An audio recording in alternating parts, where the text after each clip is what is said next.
Hello everyone, welcome back on my channel. सबसे पहले अगर आप मेरे चैनल पे नए आए हैं तो प्लीज़ सब्सक्राइब करना ना भूलें और साथ में जो है बेल आइकन को भी प्रेस कर दें ताकि मेरी आने वाली वीडियोस की नोटिफिकेशन आप तक सबसे पहले पहुंच जाए। और इसे लाइक एंड शेयर करना और कमेंट करना भी ना भूलें और वीडियो को प्लीज़ लास्ट तक ज़रूर देखें ताकि आपको पूरी जो है रेलिवेंट इंफॉर्मेशन मिल पाए।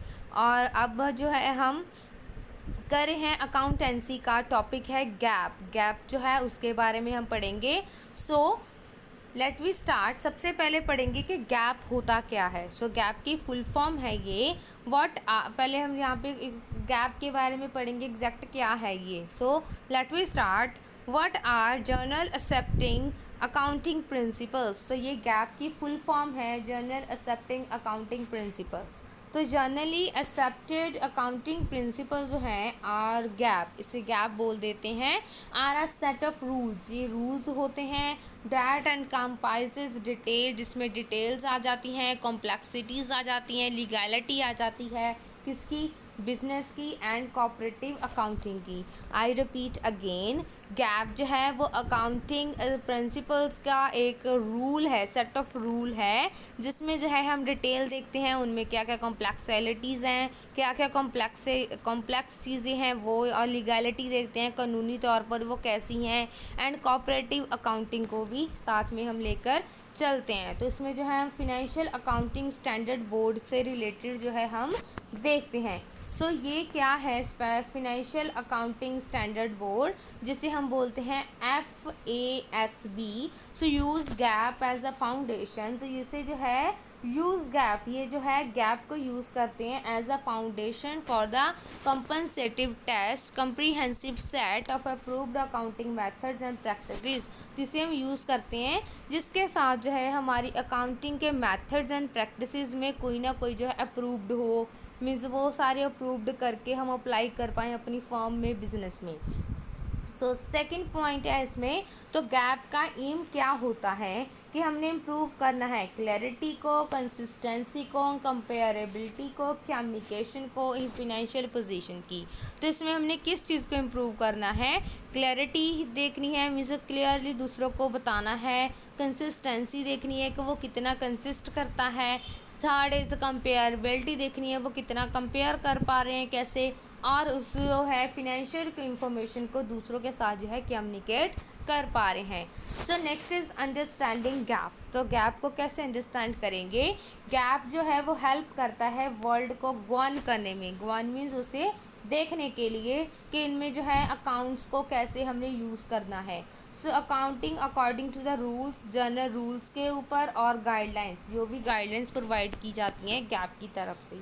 सो इट अटैम्प्ट टू स्टैंडर्डाइज, ये अटैम्प्ट करने के, जैसे कि स्टैंडर्डाइज बनाने के लिए, डेफिनेशन को रेगुलेट करने के लिए, एजम्पशंस के साथ और मेथड्स को यूज़ करने के लिए अकाउंटिंग अक्रॉस ऑल इंडस्ट्रीज़, पूरी इंडस्ट्रीज़ में जो अकाउंटिंग की जो भी मेथड्स हैं, एजम्पशंस हैं, डेफिनेशंस हैं, उनको यूज़ करने के लिए।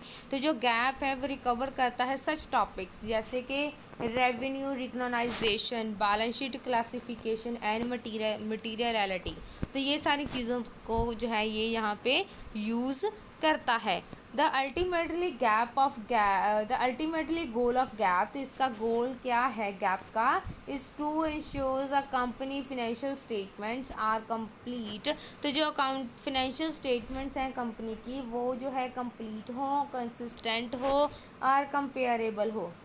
तो this make it easier for investors, ये इन्वेस्टर्स के लिए ईजी कर देता है कि इसे एनालाइज करे, एग्जैक्ट करे यूजफुल इंफॉर्मेशन को from companies financial account, company के फिनेंशियल अकाउंट से, एंड इंक्लूडिंग ट्रेंड डाटा को देखकर over the period of time, means पूरे टाइम पीरियड में। सो इट ऑल्सो फैसिलिएट, और ये फैसिलिएट करता है comprehension comparison of financial information across different companies के, डिफरेंट कंपनीज़ में जो फिनेंशियल इंफॉर्मेशन है उनमें कैसे कंपैरिजन करना है, कैसे फैसिलिटीज़ लेके आनी है। सो ये सारी चीज़ों को जो है ये रिकॉग्नाइज करता है। सो नेक्स्ट जो है यहाँ पे मेन हम पढ़ेंगे कॉन्सेप्ट कौन कौन से हैं। सो इसे हम डिटेल में पढ़ेंगे। कंसेप्ट है principle of regularity, principle of consistency, principle of sincerity, principle of permanence of method, principle of non comprehension, principle of prudence, principle of continuity, principle of periodicity, principle of materiality, principle of utmost good faith. So let we start with the principle of regularity. Principle of regularity में क्या है? So जो accountants हैं has adhere to gap rules and regulations as a standard. तो accountants जो होते हैं वो गैप के रूल्स को एंड रेगुलेशंस को अपनाते हैं एज अ स्टैंडर्ड, एक स्टैंडर्ड फॉर्म में जो है इसे देखते हैं। फर्स्ट पॉइंट है रेगुलरिटी, वो जो है रेगुलरी जो है इनको अपनाते हैं, जो भी गैप के द्वारा रूल्स बनाए जाते हैं, रेगुलेशंस बनाई जाती है, उन्हें एज अ स्टैंडर्ड जो है वो यूज़ करते हैं। Second is principle of consistency. Consistency में क्या है? जो अकाउंटेंट्स होते हैं वो कमिट करते हैं टू अप्लाई सेम स्टैंडर्ड्स, वो सारे सेम स्टैंडर्ड्स को अप्लाई करते हैं थ्रू आउट रिपोर्टिंग प्रोसेस। जो रिपोर्टिंग प्रोसेस है उसमें from one period to next, एक पीरियड से दूसरे पीरियड में जाने के लिए, टू इंश्योर फिनेंशियल कंपेरेबिलिटी, जो भी फिनेंशियल कंपेरेबिलिटी है पीरियड्स के बीच में। सो अकाउंटेंट्स जो होते हैं वो एक्सेप्ट करते हैं कि फुली वो जो है डिस्क्लोज करें, एक्सप्लेन करें बिहाइंड एनी चेंज, अगर कोई भी चेंज हो रहा है, और updated standard in a footnotes to the financial statements. तो अपडेट्स हैं वो प्रोवाइड करें स्टैंडर्ड्स के साथ, जो भी फुट नोट्स देकर।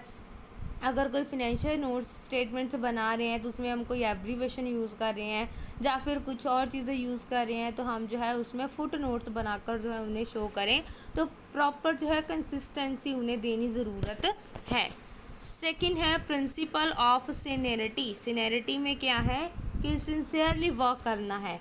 तो जो अकाउंटेंट्स होते हैं वे स्ट्राइव टू प्रोवाइड, तो वो प्रोवाइड करना चाहते हैं accurate and impartial depiction of a companies financial position, के कंपनी की फिनेंशियल पोजीशन के बारे में। आगे है principle of permanence of method, means जो मेथड्स परमानेंस मेथड है उनके बारे में। The producers used in financial reporting, जो प्रोड्यूसर्स नहीं, द प्रोसीजर्स, जो भी प्रोसीजर जो प्रोसेसेस जो हैं वो यूज़ की जा रही हैं फिनेंशियल रिपोर्टिंग के लिए, शुड बी कंसिस्टेंट, वो कंसिस्टेंट होनी चाहिए। Allowing comparisons of the company financial information, और वो उन्हें अलाउ होना चाहिए कि कंपनी की फिनेंशियल इंफॉर्मेशन को कंपैरिजन कर पाएँ लास्ट ईयर के साथ या फिर फ्यूचर वाला जो होने वाला है प्रोजेक्टेड बनाकर।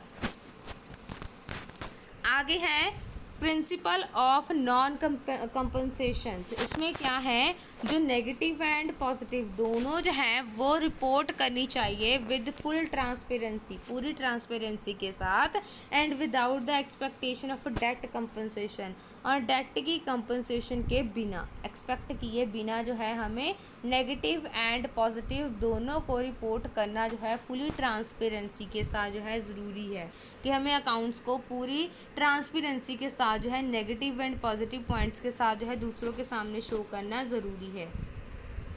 Next is principle of prudence. इसमें क्या है, this refers to the emphasizes fact based financial data. इसमें जो है हम एम्फसाइज करते हैं फैक्ट बेस्ड फिनेंशियल डाटा, जो कि रिप्रेजेंट करता है that is not clouded by the speculation, जो कि स्पेकुलेशन होता है सट्टेबाजी, जैसे कि हम शर्तें लगाते हैं, बेट लगाते हैं, कोई लॉटरी की जैसे फॉर्म में देखते हैं कि लक को अप्लाई करते हैं, तो उस फॉर्म में हमें इसे नहीं लेकर जाना चाहिए। जो फिनेंशियल स्टेटमेंट्स है उसमें हमें फैक्ट बेस्ड जो है वो डाटा रिप्रेजेंट करना चाहिए, बिल्कुल एग्जैक्ट डाटा। नेक्स्ट है principle of continuity. Principle of continuity में क्या है, जो वैल्यूइंग एसिड्स होती हैं इट शुड बी अज्यूम्ड इसे हमें अज्यूम करना चाहिए कि business will continue to operate, कि बिजनेस जो है उनके साथ कंटिन्यू करना है, ऑपरेट करना है, उसे उस हिसाब से चलाना है। नेक्स्ट है प्रिंसिपल ऑफ पीरियोडिसिटी। पीरियोडिसिटी में क्या है, तो जो एंट्रीज होती हैं डिस्ट्रीब्यूटेड, शुड बी डिस्ट्रीब्यूटेड, उन्हें डिस्ट्रीब्यूटेड करना चाहिए across the appropriate period of time, मतलब जो टाइम पीरियड है उस एप्रोप्रिएट पीरियड ऑफ टाइम में। इसकी एग्जांपल है जैसे रेवेन्यू है उसे हम रिपोर्टेड कर सकते हैं in its relevant accounting period, अपने रेलिवेंट अकाउंटिंग पीरियड में। नेक्स्ट है प्रिंसिपल ऑफ मटीरियलिटी। मटीरियलिटी में क्या है, जो accounts must be strive to fully disclose, वो फुली डिस्क्लोज करते हैं ऑल द फिनेंशियल डाटा, सारे फिनेंशियल डाटा को, and accounting information in financial reports को प्रिपेयर करने के लिए अकाउंटिंग इंफॉर्मेशन को। आगे है principle of utmost good faith. Good faith means विश्वास की तरह काम करना। सो डिवर्ड फ्रॉम अ लैटिन फ्रेज, एक लैटिन फ्रेज से ही बना है जिसे हम बोलते हैं उबेरीमई फेदाई। इसमें क्या है, used with in the insurance industry, इसे हम जो है इंश्योरेंस इंडस्ट्री में यूज़ करते हैं, जहाँ पे इंश्योरेंस का काम होता है वहाँ पे हम इसे यूज़ करते हैं, जिसमें हम ये देखते हैं कि जो इंश्योरेंस जो भी इंडस्ट्री है वो कैसे जो है फुलफ़िल कर रही है अपने जो सारी चीज़ें हैं, मीन्स अटमोस्ट गुड फेथ के साथ वो इंश्योरेंस करवाती है कि उन्हें जो है कंपनसेशन मिलेगी। सो जो principle of utmost good faith है उसे हमें अकाउंटिंग में भी अपनाना ज़रूरी है। So it is pre suppose that, ये प्री सपोज पहले से सपोज करके चलना चाहिए। पार्टीज मीन ऑनेस्ट, जो पार्टीज़ हैं वो ऑनेस्ट हैं अपनी सारी ट्रांजेक्शन्स को लेकर। अगर हमारे अंदर ये श्योरिटी ही नहीं है कि जो हमारी जो पार्टीज़ हैं वो सपोर्ट करेंगी, जो मतलब ऑनेस्टली वर्क करेंगी, देन जो है हम किसी भी चीज़ को अचीव नहीं कर पाएंगे। सो नेक्स्ट है अकाउंटिंग कंसेप्ट। अकाउंटिंग कंसेप्ट में क्या है, ये भी मैं आपको ये जो है वीडियो आपको लिंक में शेयर कर दूंगी अकाउंटिंग कंसेप्ट्स की, तो आप जो है रेलिवेंटली वहाँ से देख सकते हैं। सो इसमें 10 पॉइंट्स हैं। First is business entity concept, आगे है money measurement concept, going concern concept, cost concept, due respect concept, accounting period concept, matching concept, realisation objective evidence concept and accrual concept. ये 10 के 10 पॉइंट्स वेरी वेल एक्सप्लेन कर दिए गए हैं। मैंने आपको डिस्क्रिप्शन में लिंक सेंड कर दूंगी अकाउंटिंग स्टैंडर्ड्स का। नेक्स्ट है अकाउंटिंग कन्वेंशंस। अकाउंटिंग कन्वेंशंस भी जो है मैं इसका भी लिंक आपको डिस्क्रिप्शन में सेंड कर दूंगी। ये जो 4 टाइप्स के होते हैं, 4 to 5 भी हो सकते हैं, ठीक है। इसमें है full disclosure, consistency, prudencies and materialistic या मटेरिटी। तो इन्हें भी मैं आपको एक लिंक शेयर कर दूंगी इसका भी डिस्क्रिप्शन में, जिसे कि वेरी वेल जो है एक्सप्लेन कर दिया गया है एक अनदर वीडियो में। सो आप वहाँ से जो है इसकी इंफॉर्मेशन ले सकते हैं। सो आगे जो है हम आपको पढ़ेंगे गैप एंड IFRS के बारे में। तो इनमें क्या डिफरेंस है, तो IFRS की मैं एक वीडियो जो है वो डालूंगी, वहाँ से आपको ये पूरा क्लियर हो जाएगा। IFRS के बारे में डिटेल में हम फर्दर पढ़ेंगे आगे, ठीक है। सो अब जो है सिर्फ हम इनमें से डिफरेंस देखेंगे कि जो प्रिंसिपल्स हैं एंड स्टैंडर्ड्स हैं उन दोनों में क्या डिफरेंस है exact.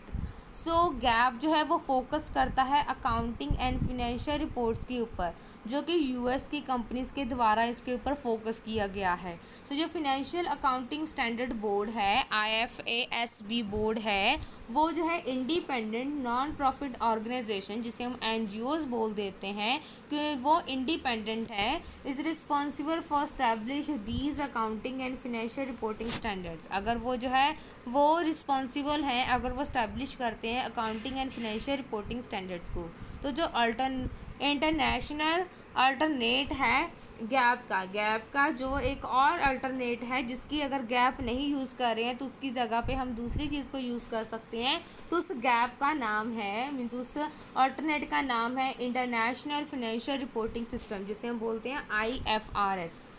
So set by the international accounting standard board, जो कि इंटरनेशनल अकाउंटिंग स्टैंडर्ड बोर्ड की तरफ से जो है जिसे इस्टेब्लिश किया गया है। So thank you everyone for watching this video, and at last I would like to say that please share, comment and subscribe my channel more and more.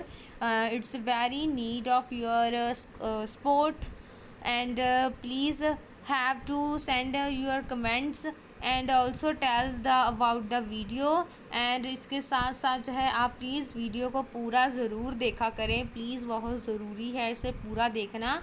और साथ में जो है आप जो है कमेंट बॉक्स में कमेंट कर कर बता सकते हैं कि अगर आपको किसी और टॉपिक से रिलेटेड वीडियो आपको चाहिए, then I will must try कि आपको उस टॉपिक से रिलेटेड जो है वीडियो अपलोड करूँ। So thank you so much for this watching this video.